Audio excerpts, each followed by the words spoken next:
காட்டுல இருந்து தேங்காய் கொண்டு வந்துருக்கேன். நீங்க தேங்காய் எடுப்பீங்களாண்ணே? நீ காயை காட்டு தம்பி. காயை பார்த்துட்டு தான் நான் என்ன ரேட்டுக்கு எடுப்பேன்னு சொல்லுவேன். தம்பி தேங்காய் என்ன இவ்வளவு சிறுசா இருக்கு? இவ்வளவு சிறுசா இருந்தா ரேட்டே போகாது. தேங்காய்னா பெருசா இருக்கணும். அண்ணே நீங்க சொல்றது இளநீ, இது தேங்காய். தம்பி இந்த தேங்காய் 5 ரூபாய்க்கு தான் எடுப்போம். 5 ரூபாய்க்கு மேல 1 ரூபா கூட எடுக்க மாட்டோம். இதானே 5 ரூபாய்க்கு மேல எடுக்க மாட்டீங்களே? விவசாயம் யாருக்குமே தெரியாதுல்ல. நீங்க விக்கிறதுக்கு விற்காம இருக்கலாம்டா. வாடா.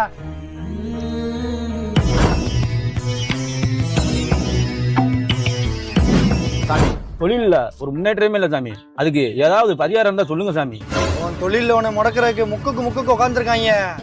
உன் தொழில நீ முன்னேறனா முக்குக்கு இந்த தேங்காய் ஓட உன் தொழில நீ முன்னேறிடுவ.